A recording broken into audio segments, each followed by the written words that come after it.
ये कहानी असलम की है। रामपुर का मशहूर दर्जी। सिलाई का हुनर उसे उसके अब्बा अनवर से मिला था। एक वक्त था जब पूरे गांव में सिलाई को लेकर उसके अब्बा का बड़ा नाम था। दूर दूर से लोग उनसे अपने कपड़े सिलवाने आते थे।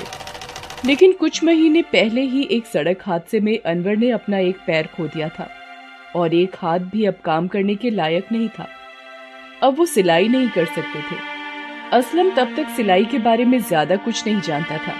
वो तो 12वीं के एग्जाम की तैयारी में लगा हुआ था। लेकिन उस सड़क हादसे के बाद अचानक ही सब कुछ बदल गया। घर में अब्बा, अम्मी और छोटी बहन नज़मा की पूरी जिम्मेदारी असलम पर आ गई थी। ना चाहते हुए भी उसे पढ़ाई छोड़नी पड़ी और अब्बा की सिलाई की दुकान संभालने लगा। पहले उसे सिलाई का काम उतना नहीं भाता था, इसलिए कभी मन लगाकर सीखा नहीं। लेकिन जब जिम्मेदारी पड़ी तो उसने भी महसूस किया कि उसके हाथों में भी अब्बा वाली बात थी। सिलाई में माहिर होने में उसे ज्यादा वक्त नहीं लगा और अब्बा तो थे ही उसे सिखाने के लिए। असलम मेहनती तो था ही, पर उसके अलावा उसे दूसरों की मदद करना बहुत अच्छा लगता था। कुछ ही दिनों में ईद का त्योहार आने वाला था। असलम अपने मोहल्ले के गरीब बच्चों के लिए नए कुर्ते पजामे सिलने में लगा हुआ था। तभी उसके अब्बा वहां आते हैं और उसे बीच में टोकते हैं। असलम, बेटा क्या कर रहे हो? अरे अब्बा, आप वो मोहल्ले के बच्चों के लिए कुर्ते पजामे सिल रहा था। ईद आने वाली है ना, मेरा हाथ भी साफ होगा और बच्चे भी खुश हो जाएंगे। वो तो बेटा ठीक है, लेकिन कुछ कमाई के बारे में भी सोचो। इसमें तो उल्टा कपड़े और धागे का खर्चा ही मोल ले रहे हो। आज कोई आया क्या कपड़े सिलवाने? अब तक तो कोई नहीं आया अब्बा। ओहो, लोग यही समझ रहे होंगे कि मैंने काम बंद कर दिया है। कुछ तो करना पड़ेगा बेटा। सबको खबर करनी होगी कि मेरी जगह तुमने ले ली है। आपकी जगह को कोई नहीं ले सकता अब्बा। लेकिन आप फिक्र ना करें, मैंने अपने दोस्तों को लगाया है इस काम पर। उम्मीद है जल्दी लोग आने लगेंगे वापस। तब तक खाली बैठने से भी कोई फायदा नहीं। बच्चों को एक कुर्ते पजामे सिलकर दूंगा तो वो भी सबको दिखाएंगे। असलम भले ही गरीब घर से था, लेकिन वो जितना हो सके दूसरों की मदद करता रहता था। उसे ऐसा करने में बहुत खुशी मिलती थी। उसका मानना था कि दूसरों के चेहरों पर खुशी लाने से बड़ा सबाब का काम कोई नहीं है। इसीलिए वो सिलाई सीखने के दौरान भी अपना बनाया हर कपड़ा मोहल्ले के गरीब बच्चों को पहनने को दे देता था। और अब तो उसके हाथ में बड़ी सफाई आ गई थी। धीरे धीरे उसके पास ग्राहक भी आने लगे। उसका नाम होने लगा। हालांकि पहले जितनी कमाई नहीं थी, लेकिन फिर भी असलम पूरी मेहनत कर रहा था।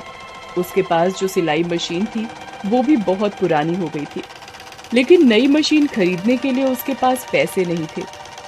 वहीं असलम के गांव से थोड़ी दूर शहर में खान साहब रहते थे, कपड़े के थोक कारोबारी।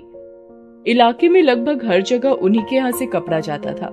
इलाके में बड़ा नाम था उनका। खान साहब के 2 बेटे थे, बशीर और रशीद। खान साहब ने जीवन भर कड़ी मेहनत से इतना बड़ा कारोबार खड़ा किया था।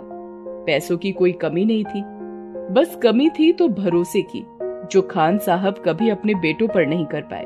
एक दिन खान साहब अपने बड़े बेटे बशीर से, बशीर, वो जो मैंने तुम्हें 50,000 रुपए दिए थे कल, मदरसे में पहुंचा दिए तुमने? हाँ हाँ अब्बू, मैंने वो रशीद को कह दिया था पहुंचाने को। उसने पहुंचा दिए होंगे। पहुंचा दिए होंगे से क्या मतलब है? बुलाओ रशीद को भी। बशीर रसीद को अपने साथ लेकर आता है। अब्बू, वो मैंने पैसे पहुंचा दिए थे कल ही। ना मुरादों, बाप से झूठ बोलते हो, शर्म नहीं आती? मदरसे में कोई पैसे नहीं पहुंचे हैं। मेरी अभी बात हुई है फोन पर। कहाँ गए पैसे? सच सच बताओ मुझे। अब्बू, वो पैसे एक दोस्त को जरूरत थी तो इसलिए। दोस्त को जरूरत थी तो मुझसे मांग लेते। दीनदारी के पैसे लेने की क्या जरूरत थी? दोबारा ऐसा नहीं होना चाहिए। अब जाओ मेरे सामने से। खान साहब को भी असलम की तरह दीनदारी मतलब जरूरतमंदों की मदद करना बहुत अच्छा लगता था। उन्हें जब भी मौका मिलता वो पैसों से गरीबों की मदद करते रहते थे। लेकिन उनके दोनों बेटे एक नंबर के अय्याश और पैसे उड़ाने वाले थे। वो झूठ बोलकर अपने अब्बू से पैसे लेते और पीने खाने में उड़ा देते थे। खान साहब भी उनके झूठ को खूब समझते थे, लेकिन कुछ कर नहीं सकते थे।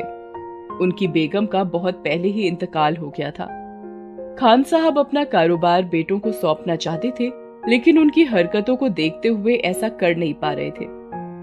उन्होंने अपने कारोबार के साथ साथ महरम नाम का एक ट्रस्ट भी खोला हुआ था, जो सिर्फ गरीबों और जरूरतमंदों की मदद करने का काम करता था। खान साहब को उसकी भी फिक्र थी कि उनके बाद इस नेक काम को कौन आगे बढ़ाएगा। एक दिन खान साहब अपने मैनेजर से, इकबाल मियां, ये पिछले महीने के बही खाते में 2 लाख का हिसाब नहीं मिल रहा, क्या गड़बड़ है? सर वो मेहरम ट्रस्ट के लिए गए थे पैसे। हाँ तो रसीद तो आई होगी ना, जहां भी पैसे गए होंगे। वो सर दरअसल वो पैसे आपने छोटे मालिक को दिए थे, उनसे मैंने रसीद के लिए कहा तो नाराज हो गए वो। या मेरे खुदा, क्या गुनाह हो गया मुझसे जो ये दोनों मेरे घर पैदा हो गए। ज़कात के पैसे अय्याशी में उड़ा देते हैं, कैसे माफी मिलेगी इन्हें? आप परेशान ना हो सर, खुदा पर भरोसा रखें, वही उन्हें सही रास्ते पर लाएगा। नहीं इकबाल मियां, खुदा भी उनकी मदद करते हैं जिनका ईमान साफ हो। मुझे पता है ये दोनों मुझे बेच खाएंगे एक दिन। बस फिक्र इस बात की है कि मेरे बाद मेहरम ट्रस्ट का क्या होगा, जो मैंने इतने अरमानों से खड़ा किया है। खैर, आप जरा चेक करिए, जहां भी पैसे नहीं पहुंचाए हैं इन कमबख्तों ने, वहां पहुंचा दीजिए। मैं चेक साइन करके दे दूंगा। जी सर। वैसे आपको अभी थोड़ी देर में रामपुर के लिए निकलना है, वहां कपड़े की नई फैक्ट्री के लिए जमीन देखनी है आपको। अरे हाँ, अच्छा याद दिलाया। आप गाड़ी निकलवाइए, मैं अभी आता हूँ। खान साहब अपने मैनेजर इकबाल के साथ रामपुर के लिए रवाना हो जाते हैं। रास्ते में एक जगह कुछ गरीब बच्चे खेल रहे थे। खान साहब उन्हें देखकर चौंक जाते हैं। दरअसल सभी बच्चों ने एक से कुर्ते पजामे पहने हुए थे। वो गाड़ी रुकवाते हैं और उन बच्चों से पूछते हैं, बच्चों, तुम सब एक ही घर से हो क्या? नहीं, पर हम सब एक ही मोहल्ले में रहते हैं। अच्छा अच्छा, तुम सबने एक जैसे कुर्ते पजामे क्यों पहन रखे हैं? ये तो हम सबको असलम भाई ने दिए हैं, यहीं पास में उनकी दुकान है, वो हमें अच्छे अच्छे कपड़े सिलकर देते रहते हैं। कह रहे थे ईद पर फिर से देंगे, बहुत अच्छे हैं हमारे असलम भाई। बच्चे फिर से खेलने लग जाते हैं, लेकिन अब खान साहब का असलम से मिलने का मन करता है। वो लोगों से रास्ता पूछकर उसकी दुकान पर पहुंचते हैं और कहते हैं, अरे असलम भाई की दुकान यही है क्या? जी जनाब, बिल्कुल सही जगह आए हैं आप, बताइए क्या खिदमत कर सकता हूँ? खान साहब दुकान को देखकर असलम की माली हालत का अंदाजा लगा लेते हैं। वो असलम को आजमाने का फैसला करते हैं और उससे कहते हैं, बेटा सुना है बड़े अच्छे कुर्ते पजामे सिल लेते हो, एक ऑर्डर देना था 50 कुर्ते पजामे का। कपड़ा मेरा और सिलाई तुम्हारी, लेकिन परसों तक चाहिए मुझे। 50? जी जनाब, बिल्कुल हो जाएगा।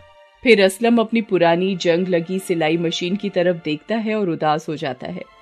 वो सोचने लगता है कि इस पुरानी मशीन के साथ वो इतनी जल्दी 50 कुर्ते पजामे कैसे सिल पाएगा। खान साहब उसे देखकर समझ जाते हैं। वो तुरंत ही 10,000 रुपए असलम को देते हैं और कहते हैं, फिक्र मत करो बेटा, ये पैसे रखो और जाकर नई मशीन खरीद लो। अब तो ऑर्डर पूरा कर दोगे ना? जी जनाब, बिल्कुल हो जाएगा, बहुत बहुत शुक्रिया आपका।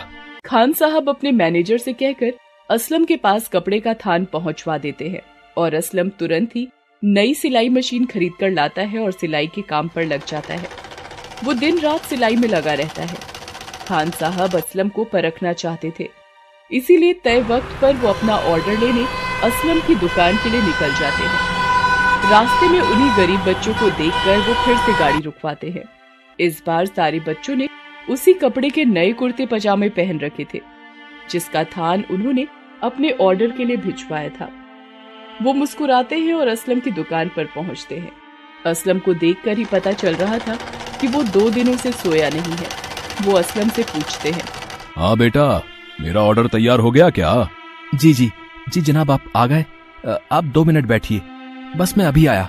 असलम अंदर जाकर सारे कुर्ते पजामे लेकर आता है। मैनेजर इकबाल सारे कुर्ते पजामों को गिनता है और खान साहब को ऑर्डर पूरा होने की हामी भरता है। खान साहब असलम से पूछते हैं, बेटा तुमने मेरा ऑर्डर भी पूरा कर दिया और मोहल्ले के बच्चों के लिए भी नए कुर्ते पजामे बना दिए, देखा मैंने रास्ते में। जी माफ कीजिएगा जनाब, वो बच्चे बहुत गरीब घरों से हैं, मुझे उनके लिए नए कपड़े बनाना बहुत अच्छा लगता है। कपड़ा बच गया था तो मैंने सोचा उनके लिए भी नए कपड़े बना दूं। लेकिन आप फिक्र ना करें, आप चाहें तो उतने कपड़े के पैसे मैं आपको दे दूंगा। नहीं बेटा, तुम गलत समझ रहे हो। मैं तो बहुत खुश हूं ये देखकर कि माली हालत खराब होते हुए भी तुम में दूसरों की मदद करने का जज्बा है, जो मैं अपनी औलादों में हमेशा ढूंढता रहा पर मुझे कभी नहीं दिखा। बेटा मेरा एक ट्रस्ट है मेहरम, वो मैंने ऐसे ही नेक मकसद के लिए बनाया था। मुझे पूरा भरोसा है कि मेरे बाद तुम ही उसे सबसे बेहतर तरीके से संभाल सकते हो। और इतना ही नहीं, मैं तुम्हें अपने यहां एक नौकरी भी दूंगा। जी मैं कुछ समझ नहीं पा रहा हूं कि आपसे क्या कहूं। ईद आने वाली है और अल्लाह ने तुम्हारे नेक इरादों और मेहनत का इनाम दिया है तुम्हें। इसे अपनी ईद ही समझ लो बेटा।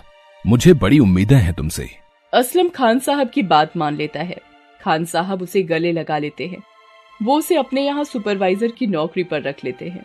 साथ ही मेहरम ट्रस्ट का सारा कामकाज भी उसे सौंप देते हैं। असलम और उसका परिवार अब बहुत खुश था। असलम की न सिर्फ गरीबी दूर हो गई थी, बल्कि मेहरम ट्रस्ट की शक्ल में जरूरतमंदों की मदद करने का इतना अच्छा जरिया भी उसे मिल गया था। दूसरी तरफ खान साहब भी अब सुकून में थे।